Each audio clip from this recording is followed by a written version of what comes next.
welcome to another week here on The Den. So as you can see, it's just me, and there's a reason for that. So as you guys probably know if you've watched some of our old videos, I have been a wrestling fan since I was 5 years old, and it is Wrestlemania weekend, so I decided I'm going to do a couple of videos this week talking about the 2 nights of Wrestlemania. So those of you who aren't wrestling fans might wonder, 2 nights of Wrestlemania, how did that happen? Well, that actually happened during the pandemic. So during the pandemic, WWE couldn't have any crowds, so having an 8-hour wrestling show with no crowd, with no crowd momentum was a challenge. So they decided, instead of having one 8-hour pay-per-view, they split it up over 2 Saturday and Sunday night, where they had 4 hours per night.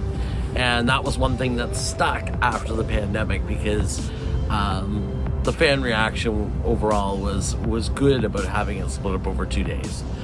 So that being said, I'm filming this on Sunday, so about an hour and a half before night 2 starts.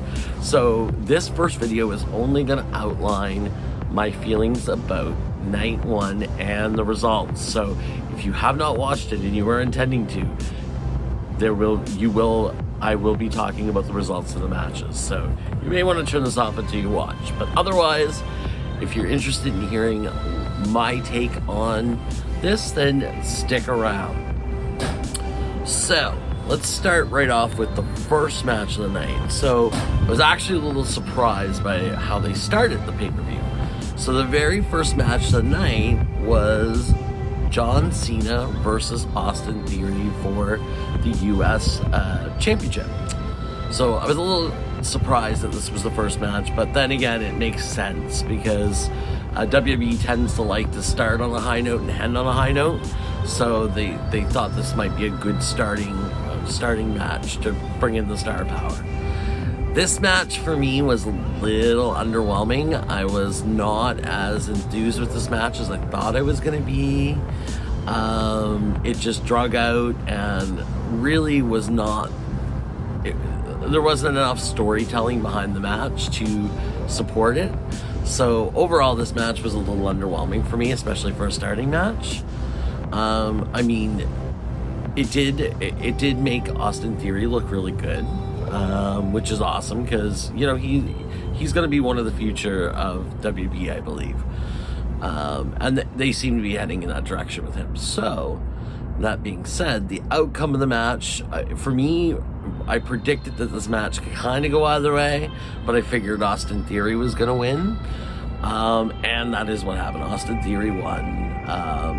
So, basically, John Cena helped put another young wrestler over, which is something he's done a lot in his career, so props to him for doing that. But yeah, so the first match, if I was to score it out of 10, I'd probably give it a 5 or a 6, so just maybe a little better than good, but not great. So that brings us to the second match, which was the 8-man tag showcase match. So it was Braun Strowman and Ricochet, the Street Profits, Alpha Academy, and the Viking Raiders. This match actually was surprising. This was one I was not looking forward to, and they really pulled out some great spots during the match, especially the big guys started doing some top rope moves, especially Braun Strowman and Otis. So I was really impressed by the athleticism of the match and the fact that they had the big guys doing some of these top rope moves. So that alone gives it a bit of a higher score than the last one. So the outcome of the match was that the Street Profits won, which, I mean, I didn't feel like they needed the push, but whatever. We'll give it to them, whatever. But I would say that this match was a solid, I would say probably a solid 7 out of 10 for me. Okay, and so now we're on to the third match of the night, which was Seth Rollins versus Logan Paul. Now this one, I'm not a Logan Paul fan. I know there's a lot of Logan Paul and Jake Paul fans out there, and there's a lot of people that hate them. I'm kind of on the side where I'm not a huge fan of theirs. So this match really didn't enthuse me at all. The most surprising thing though about the match was Logan Paul came in on a zip line, which for those of you who are familiar with WWE, the last time they pulled a zip line was way back when Owen Hart did it as and Owen Hart did it, and during that stunt he unfortunately disconnected from the harness and he fell and hit his head on a turnbuckle and lost his life. So a lot of people are looking at that stunt thinking, okay, why would they do the zip cord stunt? Because, you know, it kind of felt like it was in bad taste. But that being said, the match itself, I will give Logan Paul a lot of credit. He has put in the work. You can see that he is fine-tuning his skills in the wrestling ring, and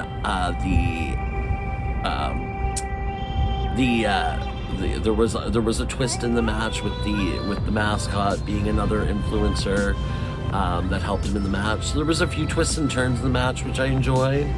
Overall, the outcome of the match was that Seth Rollins won, which I was very happy about because, you know, as I mentioned, I'm not a Logan Paul fan, so Seth Rollins winning was a good outcome for me. Probably would put this at probably a 6 or a 7. Probably a 6. I'll say a 6 was what it. In my opinion, it wasn't. I didn't like it as much as the showcase match. All right, and then we move on to Damage Control against Becky Lynch, Trish Stratus, and Lita. This match was good, but it felt a little forgettable to me, and it was very predictable how everything went down.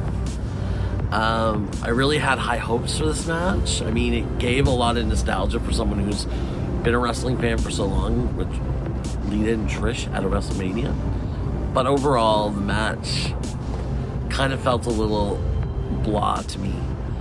I wasn't a huge fan of the match other than the nostalgia of having Trish and Lita in the match. Those of you who know wrestling know that this is building to a bigger story for SummerSlam, so I know that that's what they're doing, but on the same token, as a standalone match, it was kind of meh. So I'm probably going to put this one, that match at a 5 out of 10.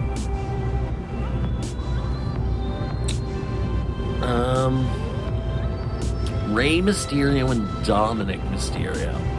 So this match had a big build to it. It had a long build.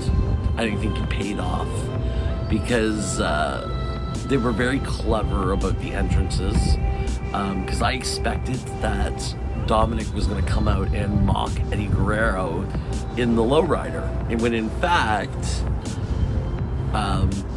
Rey did that as an homage to Eddie Guerrero, which I felt was way in better taste, and I really liked that.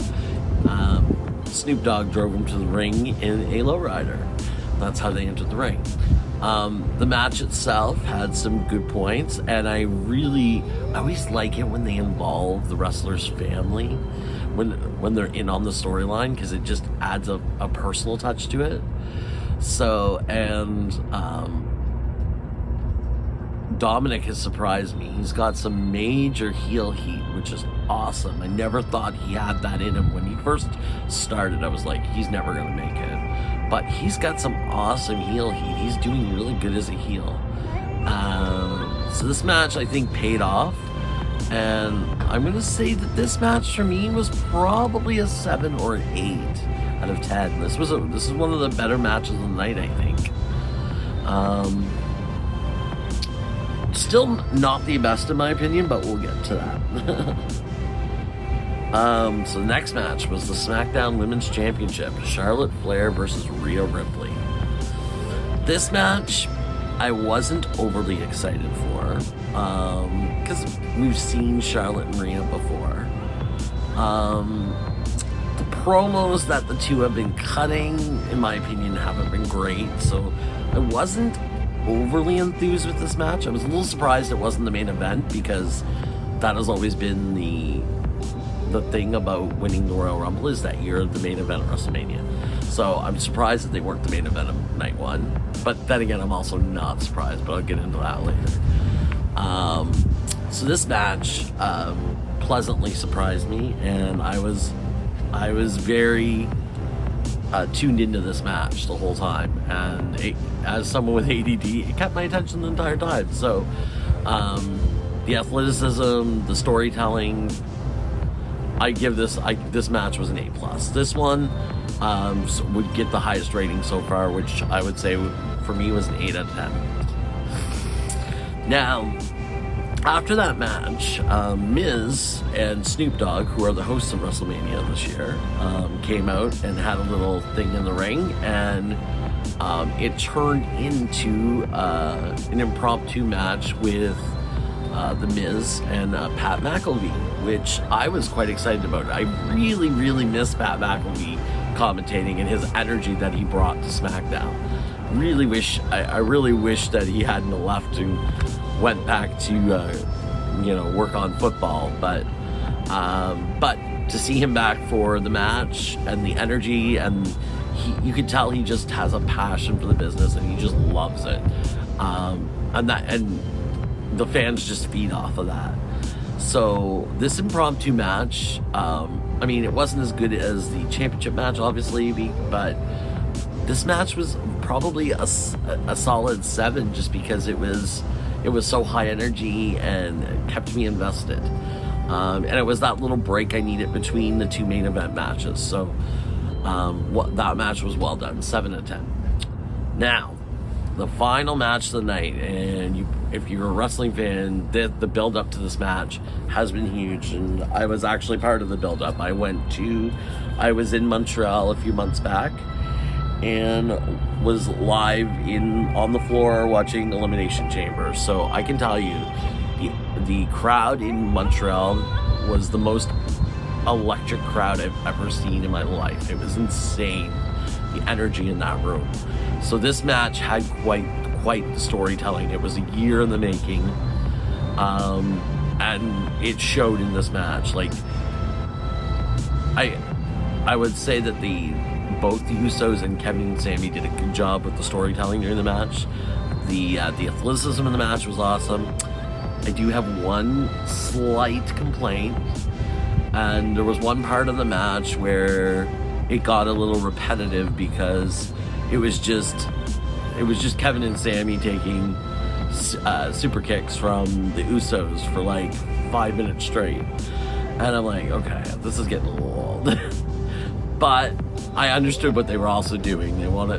Before they gave us the big win, they wanted us to think they were down. But so the only thing I would say is I wish they did cut a little bit of that out, and that way it wouldn't have been so repetitive. That would be my only complaint about the match. Otherwise, the match was amazing, and in my opinion was the match of the night. I would say this, if it wasn't for the repetitiveness of the match, I would probably give this a 9 or a 10. But I'm going to mark it down a little bit just because it was so repetitive, but I still think it was the best night. So I'm going to give it a 0.5. So I'm going to say it was 8.5. So Charlotte and Rhea were at a solid 8. This one was an 8.5. It was just slightly better, which I couldn't, and I'm obviously partial, so that was night 1. So night 2 has some interesting matches, but we will review those tomorrow. So I'm going to film another video. By the time this goes up, you're going to see, I'm going to film it today, and it's going to go up tomorrow morning. And I'll discuss my feelings about the night 2 matches.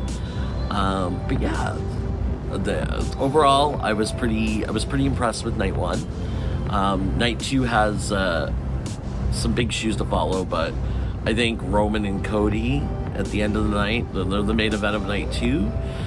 is going to blow the roof off the place. No matter which way it goes, either Roman's going to get some huge heel heat, or Cody is going to go over like ultra hot. So either way, I don't think it matters how this match ends. But we'll discuss the outcome tomorrow. So if you like this video, as always, you can like, share, and subscribe to our videos. Also, you know, for wrestling fans out there, I'd like to do more of these. So if you're interested, comment on the video, and I will definitely do more of talking about my history with wrestling, because I would love to talk about that more on the channel. But yeah, everyone, I will see you tomorrow with night 2 of Wrestlemania. Have a great week, everyone.